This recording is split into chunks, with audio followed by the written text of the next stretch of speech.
देर रात एक दुकानदार अपनी दुकान बंद कर ही रहा होता है कि इतने में कुत्ता आता है। कुत्ते के मुंह में एक कागज का टुकड़ा होता है। दुकानदार उस कागज के टुकड़े को खोलकर देखता है, उसमें कुछ पैसे और सामान की लिस्ट होती है। दुकानदार समझ जाता है कुत्ते को सामान चाहिए। वो सारा सामान एक थैली में पैक करके कुत्ते के आगे रख देता है। कुत्ता थैली को मुंह में दबाता है और वहां से चल देता है।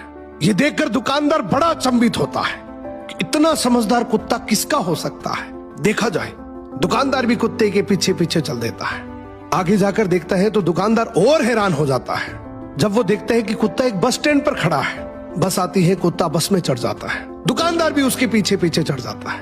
अब वो देखता है कि कुत्ता कंडक्टर को इशारा करता है, अपने गले की पट्टी दिखाता है। पट्टी में भी एक कागज का टुकड़ा होता है, उसमें पैसे और कुत्ते के स्टॉप का एड्रेस होता है। अब जैसे ही स्टॉप आता है, कुत्ता उतर जाता है। दुकानदार भी उस स्टॉप पर उतर जाता है और इसकी एक्साइटमेंट और बढ़ जाती है कि आखिर इस कुत्ते का मालिक कौन होगा। इतना समझदार, इतना वेल ट्रेन्ड कुत्ता आखिर किसका है। अब कुत्ता आगे चल रहा है, दुकानदार भी उसके पीछे पीछे चल रहा है। थोड़ी दूर जाने पर कुत्ता एक घर के आगे जाकर रुकता है तो दुकानदार समझ जाता है कि यही इसका घर है। खूब देर तक कुत्ता दरवाजे की बेल बजाता है।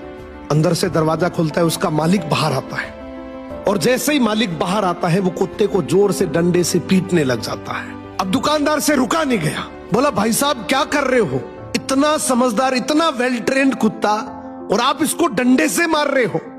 तो वो मालिक बड़े गुस्से में बोला, काहे का समझदार, बाहर गया था तो चाबी नहीं लेकर जा सकता था, घंटी बजा बजा कर मेरी नींद खराब कर दी।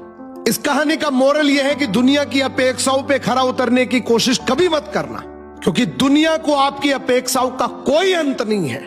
तुम अगर अपनी नजरों में सही और किसी और की नजरों में बुरे हो तो बोल दो उन्हें कि अपनी नजरों का इलाज करवाओ।